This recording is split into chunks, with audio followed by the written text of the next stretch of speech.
Bien, vamos a pasar ahora a lo que es la lectura cristiana de este salmo.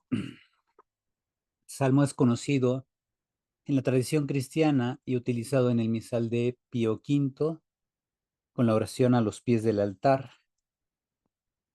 Ese salmo que empezaba la liturgia de la misa de antes, ¿verdad? La misa que durante casi 1600 años se hacía en la Iglesia Católica.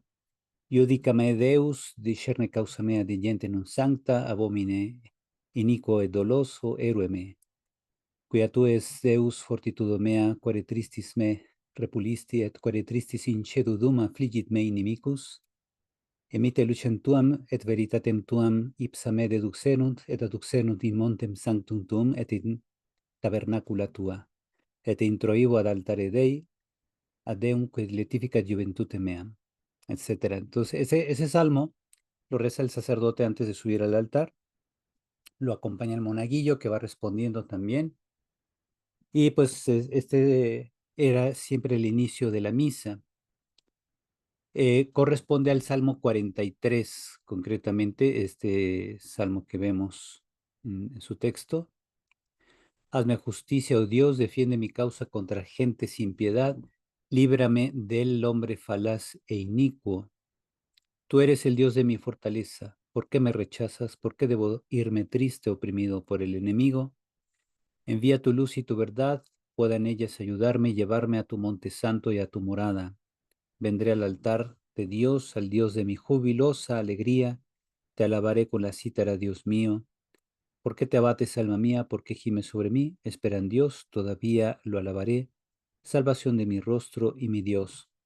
Ese era el salmo. Entonces, bueno, sigue siendo el salmo para quienes todavía celebran la misa según el rito anterior. De hecho, yo también hago esa misa. Por eso me sé las oraciones. Este salmo siempre ubica al sacerdote ante el misterio de Dios. Ubica al sacerdote solidarizándose con las personas que sufren, que anhelan a Dios, pero que también a veces se preguntan por qué Dios ha permitido que yo pase por esto, pero viene la renovación de la confianza en el Señor. Espera en Dios que aún he de alabarlo. Salud de mi rostro o salvación de mi rostro, Dios mío. Ujú. Bien, entonces, la frase de Gregorio Nacianceno, Deus sitit sitiri, Dios tiene sed de ser deseado, indica que Dios satisface nuestra sed de Él. Fíjense, cosa curiosa, Dios deposita en nosotros el anhelo de Él y al mismo tiempo Él satisface ese anhelo. Ujú.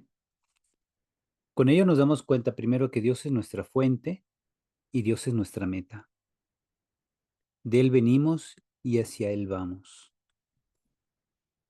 No es lo mismo tomar conciencia de esto y orientar la vida conforme a este misterio que pasar por la vida sin darse cuenta de esto. Ujú. Tenemos entonces aquí la cuestión de, por ejemplo, nosotros, cuando invocamos a Dios o cuando lo anhelamos, cuando decimos, tengo sed de Dios, anhelo a Dios. Generalmente es cuando nos va la cosa difícil, ¿verdad? Cuando todo va bien, sentimos con toda certeza, Dios está con nosotros, nos bendice, camina con nosotros. Pero cuando digo, anhelo a Dios, quisiera tener una experiencia de Él, quisiera, eso es porque estoy en una situación de carencia de esa conciencia. No digo carencia de Dios, porque Dios siempre está con nosotros, pero no siempre nos damos cuenta. Ajá. No siempre estamos con esa sensibilidad espiritual para percibir la presencia de Dios. Veamos ahora un texto de San Jerónimo, uno de los padres de la Iglesia, de hecho llamado así el patrono de los biblistas. tomado de la homilía de los recién bautizados sobre el Salmo 41. Pero recordemos que el Salmo 42 es el 41, entre paréntesis también, todo dependiendo de si los Salmos 9 y 10 los tomamos por separado o juntos, por eso cambia la numeración. Como busca la sierva corrientes de agua, así mi alma te busca a ti, Dios mío. Como la sierva del Salmo busca corrientes de agua, así también nuestros siervos, que salido de Egipto y del mundo y han aniquilado en las aguas del bautismo al faraón con todo su ejército, desde haber destruido el poder del diablo, buscan las fuentes de la iglesia, que son el Padre, el Hijo y el Espíritu Santo. Que el Padre sea fuente lo hallamos escrito en el libro de Jeremías. Me abandonaron a mi fuente de agua viva y cavaron aljibes, aljibes agrietados que no retienen el agua. Acerca del Hijo leemos en otro lugar, abandonaron la fuente de la sabiduría. Y del Espíritu Santo, el que bebe del agua que yo le daré, nacerá de él un surtidor de agua que salta hasta la vida eterna.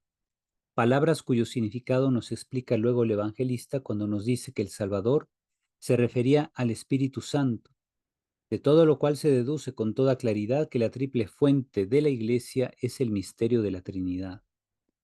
Esta triple fuente es la que busca el alma del creyente, el alma del bautizado, y por eso dice, mi alma tiene sed de Dios, del Dios vivo. No es un tenue deseo el que tiene que ver a Dios, sino que lo desea con un ardor parecido al de la sed. Antes de recibir el bautismo se decía entre sí, ¿cuándo entraré a ver el rostro de Dios? Ahora ya han conseguido lo que deseaban, han llegado a la presencia de Dios, ya se han acercado al altar y tienen acceso al misterio de salvación. Admitidos en el cuerpo de Cristo y renacidos en la fuente de vida, dicen confiadamente, pasaré al lugar del tabernáculo admirable hacia la casa de Dios. La casa de Dios es la iglesia, ella es el tabernáculo admirable, porque en él resuenan los cantos de júbilo y alabanza en el bullicio de la fiesta. Digan, pues, los que acaban de revestirse de Cristo, y siguiendo nuestra enseñanza, han sido ustedes extraídos del mar de este mundo como pececillos con el anzuelo. En nosotros ha sido cambiado el orden natural de las cosas. En efecto, los peces, al ser extraídos del mar, mueren. A nosotros, en cambio, los apóstoles nos sacaron del mar de este mundo para que pasáramos de muerte a vida. Mientras vivíamos sumergidos en el mundo, nuestros ojos estaban en el abismo y nuestra vida se arrastraba por el cieno. Mas desde el momento en que fuimos arrancados de las olas, hemos comenzado a ver el sol, hemos comenzado a contemplar la luz verdadera, y por esto, llenos de alegría desbordante, decimos a nuestra alma, espera en Dios que volverás a alabarlo, salud de mi rostro, Dios mío. Bien, antes de pasar a las preguntas sobre la orientación la orientación para la vida, podemos ver que aquí San Jerónimo lo que está haciendo es una lectura alegórica y al mismo tiempo mistagógica del Salmo. Una alegoría que es una idea concreta que se alimenta de diversos símbolos. Una idea concreta y completa o compleja, podríamos decir, que se alimenta de diversos símbolos. Vemos que Jerónimo, para empezar, va utilizando las partes del Salmo para referir realidades cristianas, cosa que obviamente el salmista no buscó. ¿Se acuerdan que les decía? Una cosa es el sentido literal del texto. ¿Qué expresa el texto en la época en que el redactor inicial lo elaboró? Ya decíamos, pues, la parte de la lectura judía, decíamos, pues es alguien que está en un exilio o en proceso de exilio, se encuentra por lo pronto en el norte de Galilea, ya casi entrando a las regiones de Siria y de Líbano, donde están estos montes, Monte Hermón, el Mizar, que solo Dios sabe cuál monte era. No tenemos conocimiento exacto de cuál de esas colinas era el llamado Monte Mizar, pero sí vamos ubicándonos, ¿no? Ese es el sentido literal. Ahora, el sentido espiritual es la lectura cristiana, es decir, a partir del misterio de la pasión, muerte y resurrección de Cristo, nosotros releemos el Antiguo Testamento y vamos viendo que una de dos, o el Salmo prefigura algo de la vida de Jesús, como fueron el Salmo 2 y el 110 con los que empezamos el curso, después del Salmo 1, que fue la introducción al Salterio. Aquí nosotros vemos que el Salmo no habla propiamente de la vida de Jesús, pero sí puede, como dice San Jerónimo, hablar de la vida del cristiano. Ajá. Entonces, fíjense cómo aquí San Jerónimo utiliza diversos símbolos. Ya de por sí el Salmo dice, como la sierva busca, entonces también mi alma busca. Pero aquí ya empieza la alegorización diciendo, nuestros siervos que salidos de Egipto y del mundo han aniquilado en las aguas del bautismo al faraón y todos, con todo su ejército.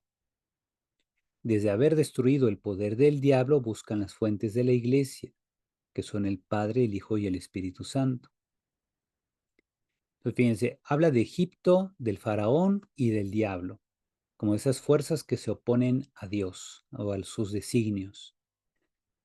También este Egipto y el mundo en sentido de lo mundano, lo contrario al proyecto de Dios, a la santificación. Y entonces vemos las corrientes de agua que anhela el siervo, para Jerónimo son las corrientes de la fe cristiana, cuyas fuentes son el Padre, el Hijo y el Espíritu Santo. Después explica por qué cada uno de ellos es fuente. Del Padre dice que es fuente basándose en una lectura de Jeremías. Me abandonaron a mi fuente de agua viva y cavaron, aquí cavaron ustedes, aljibes agrietados que no retienen agua. O sea, es la percepción que tiene Jeremías de que los habitantes de Jerusalén, en lugar de alimentarse de la palabra de Dios, la rechazaron para hacerse sus propios aljibes de agua, pero resulta que los aljibes estaban agrietados y el agua se derramó, se desparramó. Podría ser una crítica a la monarquía de entonces, los últimos monarcas de Jerusalén, que cayeron en esa soberbia de creer que los babilonios les hacían los mandados, y pues llegaron los babilonios y les dieron la torre, ¿verdad? Los destrozaron, acabaron con la monarquía. Uh-huh.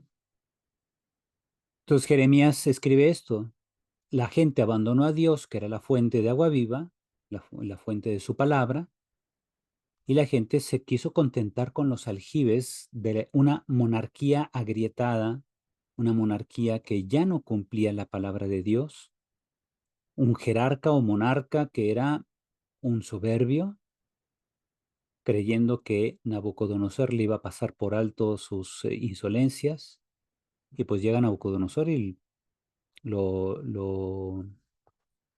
pues lo hace ver primero cómo matan a sus hijos y después le saca los ojos al rey de Jerusalén. Y luego se lo lleva exiliado, así ciego, se lo lleva exiliado a Jerusalén. Acerca del hijo, leemos en otro lugar, dice Jerónimo, abandonaron la fuente de la sabiduría.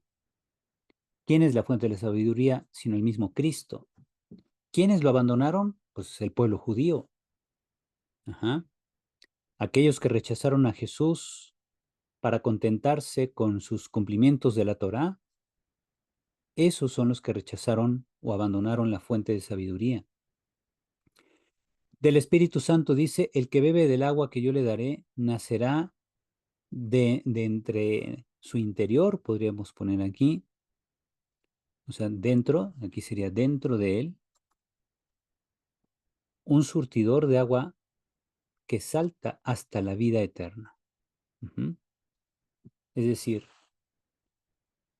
el que bebe del agua, es decir, quien se alimenta de la palabra de Dios, por acción del Espíritu Santo, se convierte en fuente, en un manantial de agua que puede ser de esperanza, de orientación, de religión para otras personas, que dice, salta hasta la vida eterna.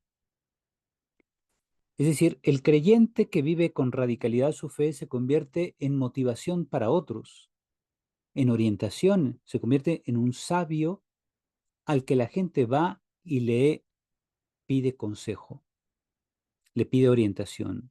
Oye, tú que estás más cerca de Dios, le dicen algunos, ¿verdad? Dime, ¿qué hago? Bueno, pues no, no le vas a solucionar las cosas. Simplemente puedes ayudar a que esa persona también se vaya abriendo a esta sabiduría divina. Porque qué tal si tú le das un consejo y lo cumple y le va mal, te va a echar la culpa, ¿no? Pues ya ven que estamos en una época donde echarle la culpa a otros está de moda, en lugar de que cada quien se haga responsable. Entonces, es importante esto.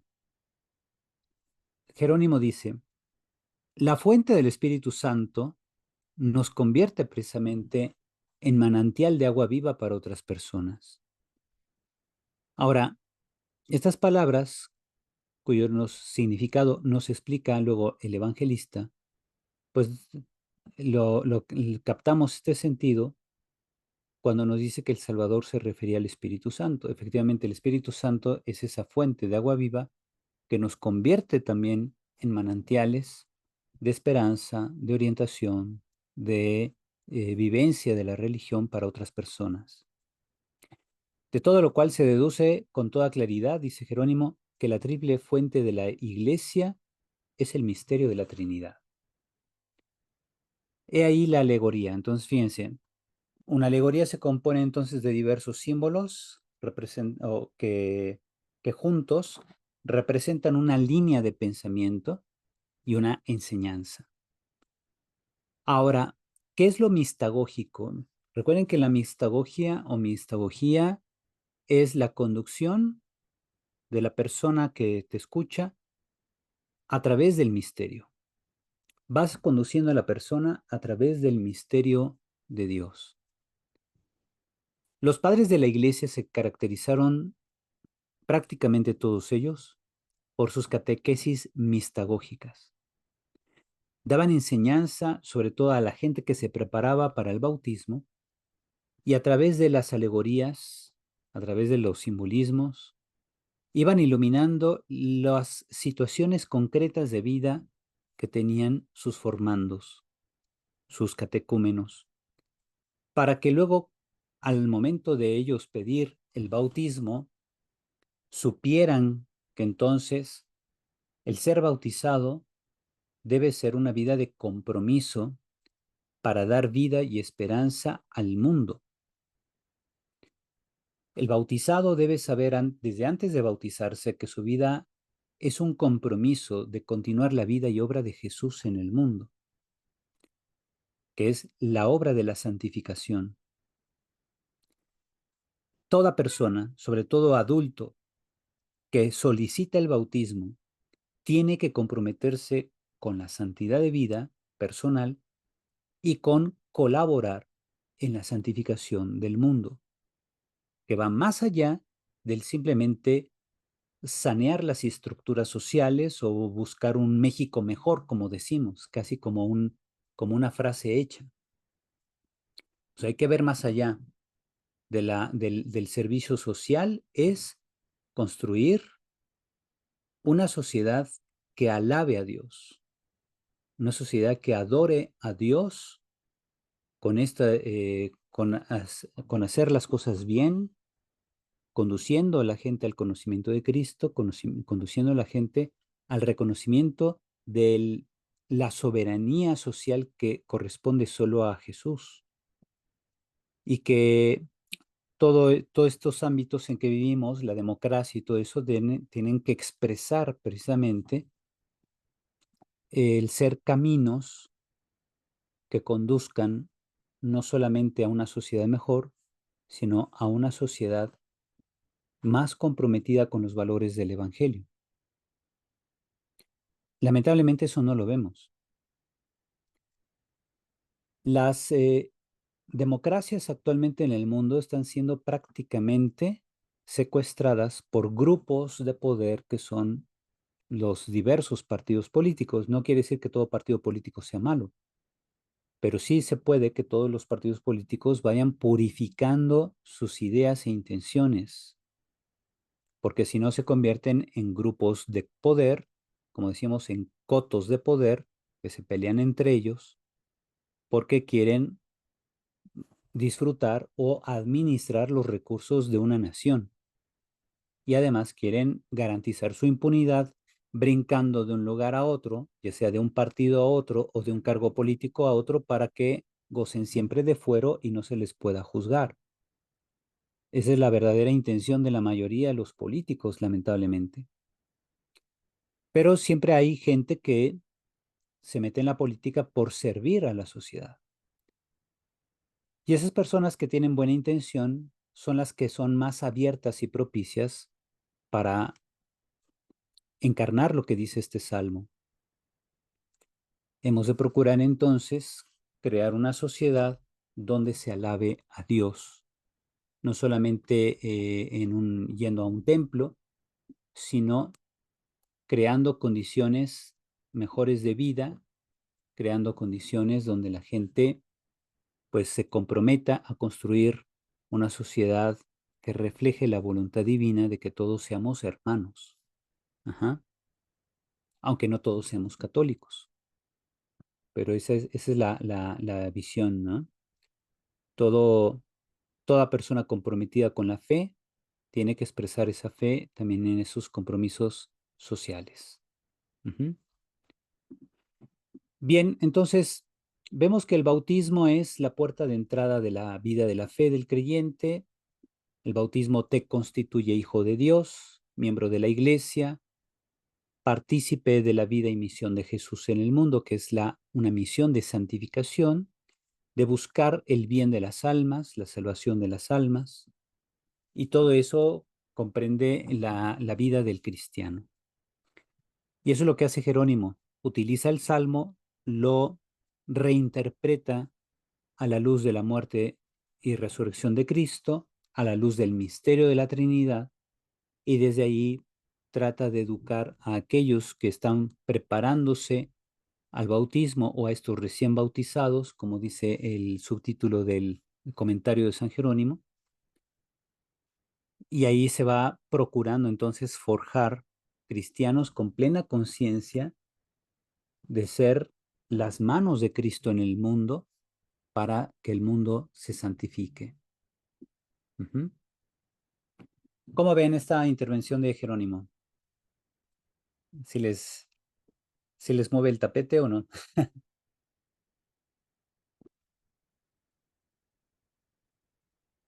A ver, quien quiera comentar algo.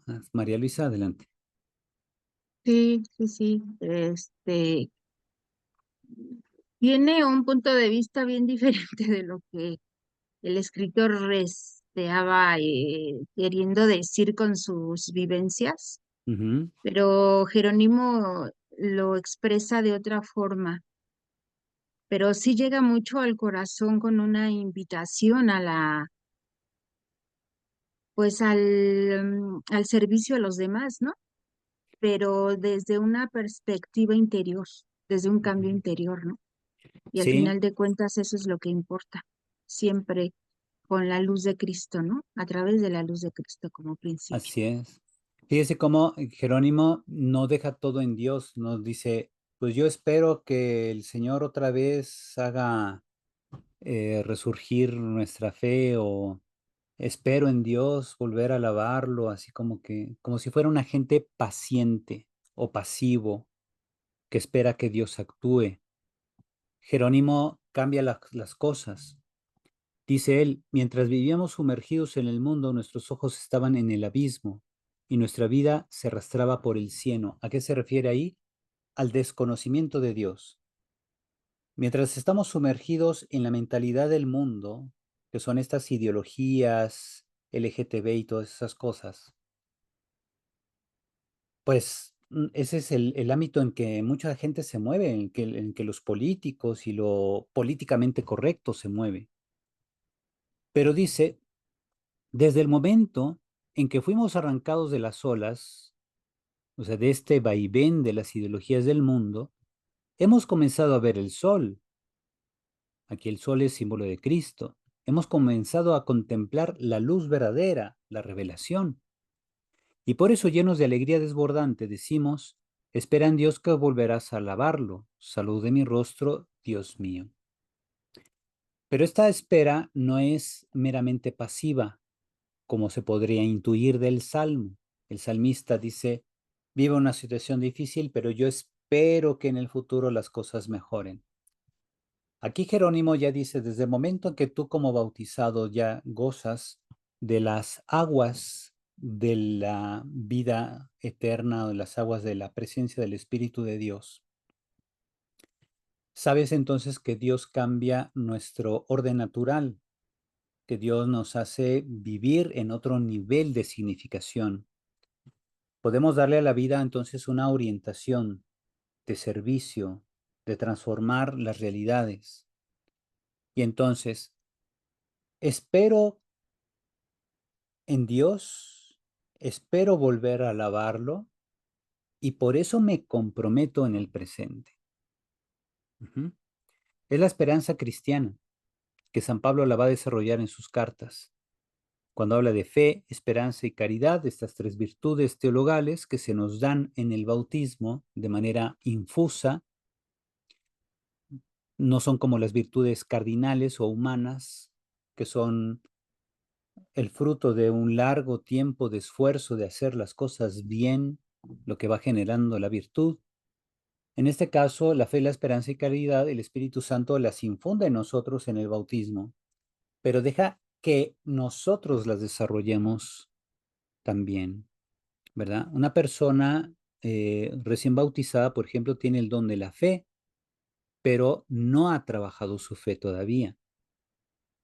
Tiene la fe, pero es su tarea echarla a andar. Es su tarea profundizarla, alimentarla, protegerla. Padre, Ujú. padre, pero en los bebés, ¿cómo opera esto? ¿Cómo es? ¿O hasta que tienen uso de razón? ¿O Sí, o cómo? sea, cuando el niño va creciendo, el niño ya bautizado va creciendo, pues tú le vas instruyendo, por ejemplo, en cómo hacer oraciones, cómo encomendarle las cosas a Dios, cómo pedirle a Dios que ilumine al niño para que tome las decisiones correctas, que sepa que habrá pues siempre quien le invite a mentir, a sacar provecho de algo, por ejemplo, en la escuela, ¿no? Que se roban cosas ahí entre los niños y luego mienten diciendo, no, yo no fui, yo no te robé nada. Le sacan de las mochilas las cosas que los otros llevan.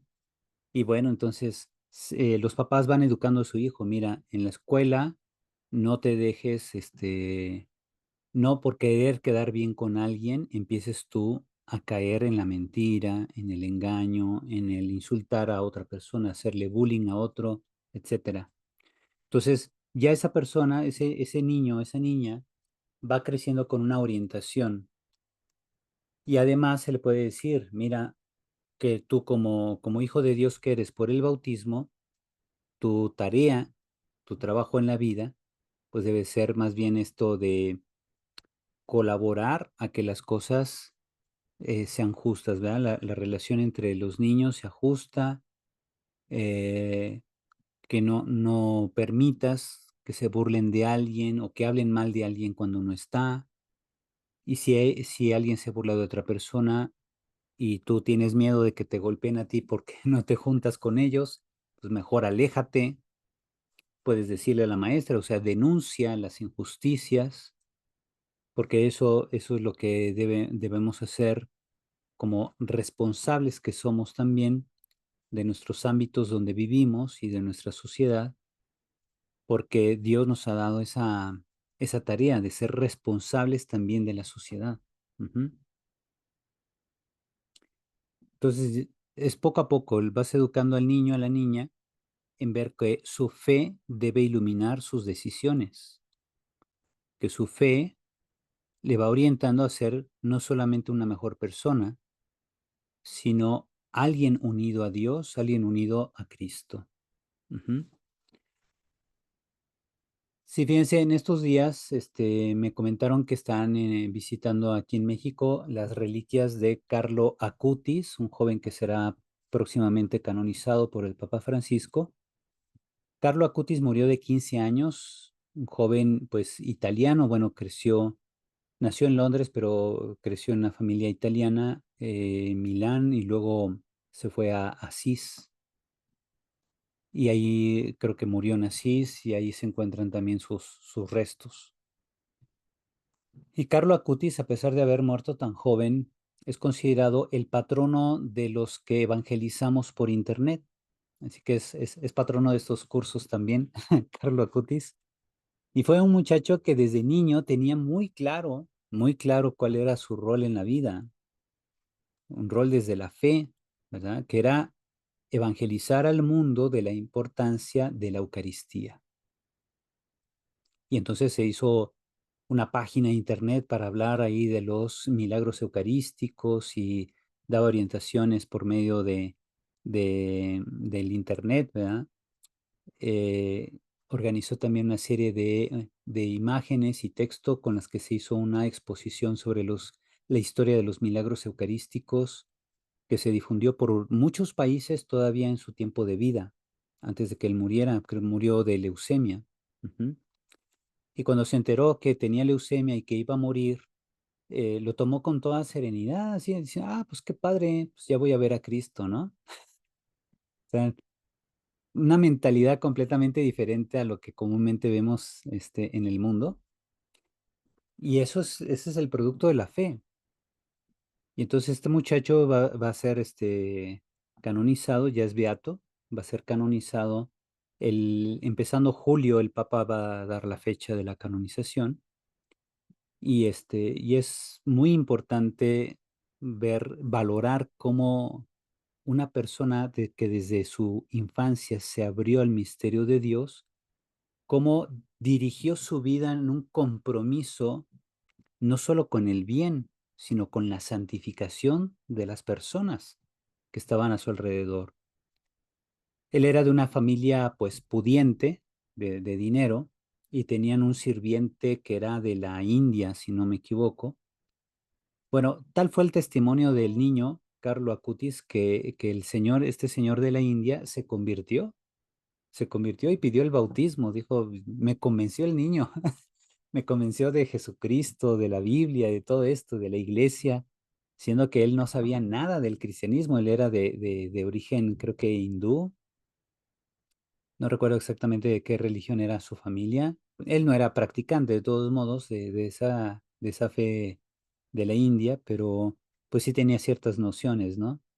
Pero claramente él no era cristiano, no sabía nada del cristianismo cuando empezó a trabajar para esta familia, que le dieron trabajo ahí en Milán, y se convenció del cristianismo por la fe del niño, que el niño Carlo creo que tenía como 9 años cuando el Señor ya finalmente dijo, sí, yo también quiero ser católico, y pidió el bautismo, se bautizó, y pues obviamente él forma parte de estos promotores de la devoción a Carlo Acutis, que está convencido de cómo Dios obraba en este jovencito, en este niño, y que a pesar de que iba a morir de leucemia, que Carlo lo tomó con tal serenidad. Incluso hay un video cuando él dice que ya se enteró que va a morir, y dice, pues bien, bueno, pues ya, aprovechemos el tiempo de vida que tenemos para atraer más gente a Cristo, ¿no? Y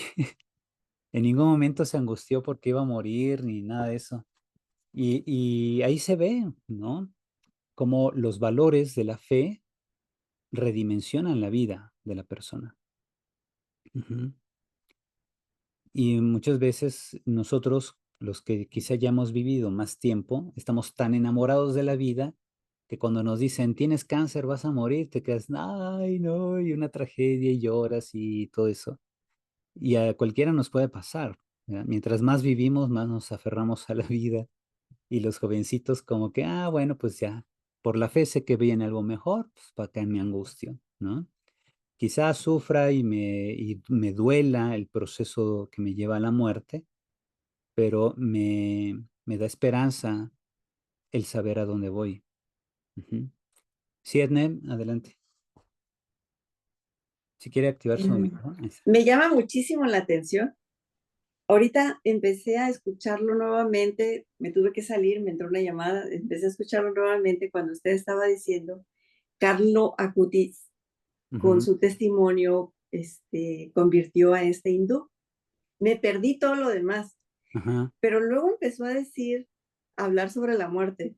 Me tuve que salir porque una persona me habló y me dijo, Mariana, mi niña de 7 años está muy angustiada desde hace 2 días porque dice que le tiene miedo a la muerte. Yo no soy psicóloga, o sea, no Ujú. sé.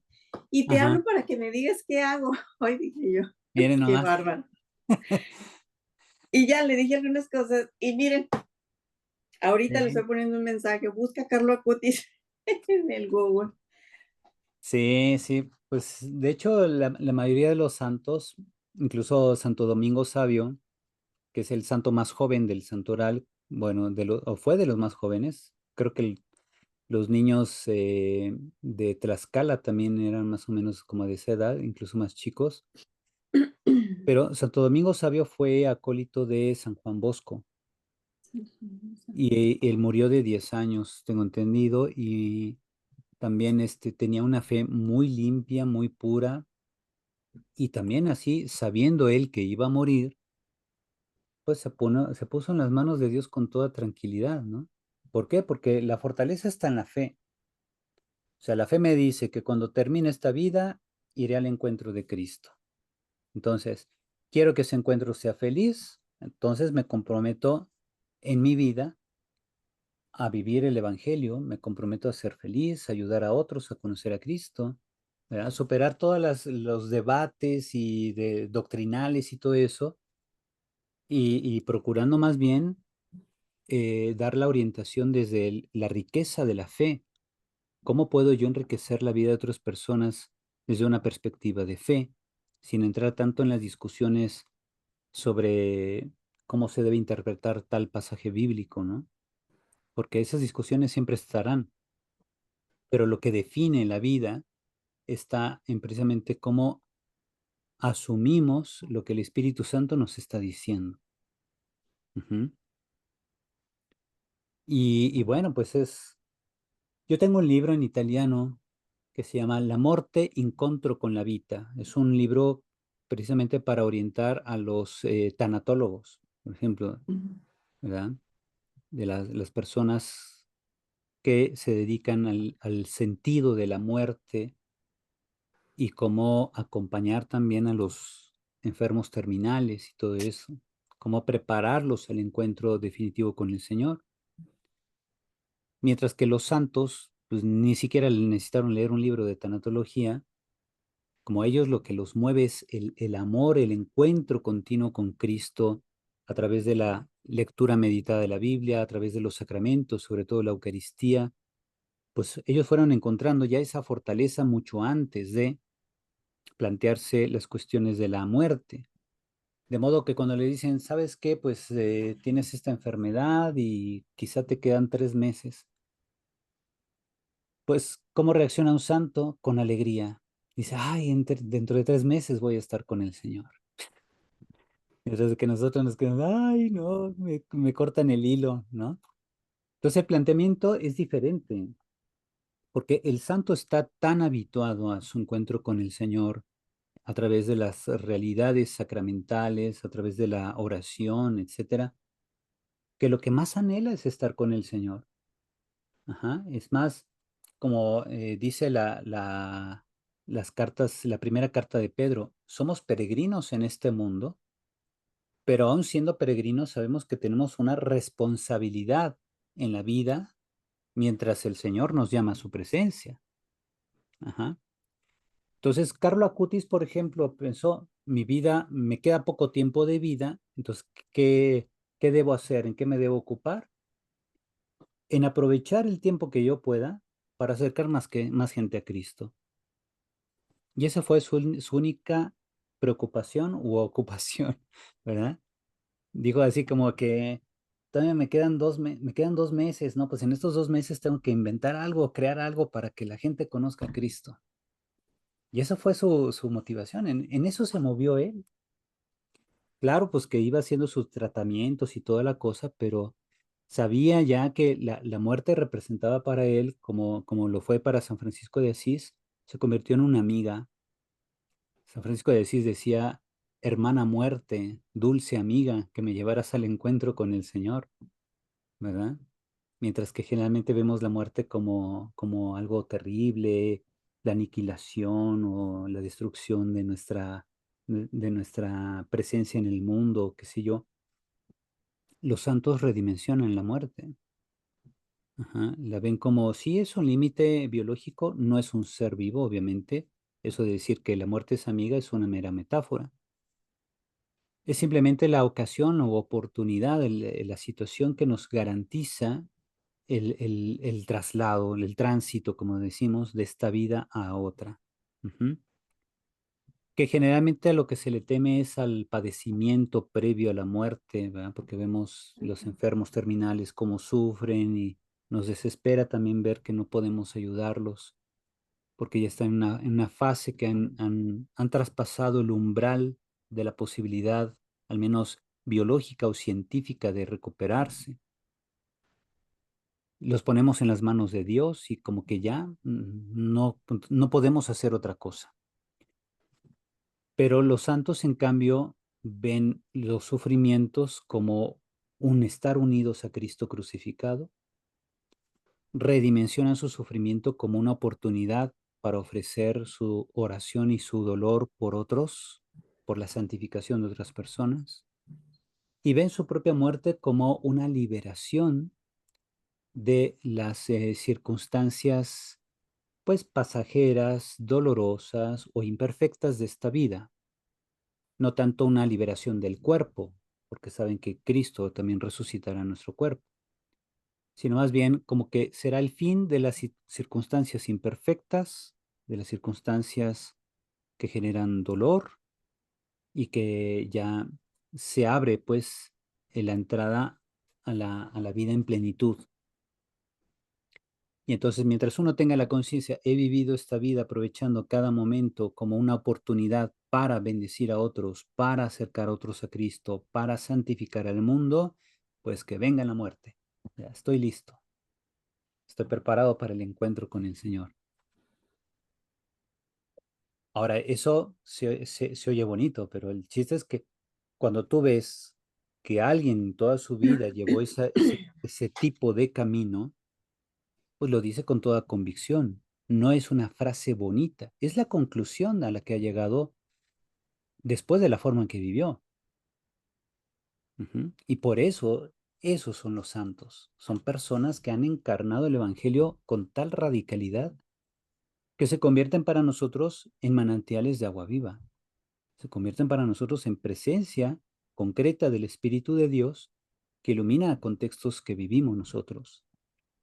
Y ahí se complementa entonces lo que dice aquí el Salmo. Ujú. Espera en Dios que volverás a alabarlo. Salvación o salud de mi rostro, Dios mío. Ajá. Y si pensamos así en un santo como Carlo Acutis, que a sus 15 años le dijeron, ¿sabes qué? Te vas a morir, te queda bien poquito de tiempo. Está el video donde él dice que ya sabe que él va a morir y hasta aplaude y le hace así, vientos. Te quedas, no, hombre, pero ¿cómo? Pues sí, eso es su perspectiva y esa es la convicción que da la fe. Ujú. Son gente de peso completo, como decimos, ¿no? Son cristianos de peso completo. Muy bien, pues vamos a cerrar ahí entonces con este salmo. Vamos a tomarnos el descanso para pasar ahora El Salmo 23 ya lo vimos la vez pasada, de hecho, fue el que adelanté. Vamos a pasar al Salmo 51, Salmo 50, el miserere del rey David, para que esta me lo solicitó Mariatita, ¿verdad? Así que vamos a encajarle Padre, colmillos al Salmo. un favor. Sí, Esta homilía de San Jerónimo es muy bella. ajá. Es, ¿Nos puede sugerir algún libro de San Jerónimo más o menos así de este estilo? Sí, sí, de hecho ahí tengo varios libros en PDF, se los puedo compartir también, ¿verdad? Que son comentarios de San Jerónimo a algunos libros bíblicos. Sí, se los paso luego. Muy bien. Gracias, Padre. Ándale, nos vemos.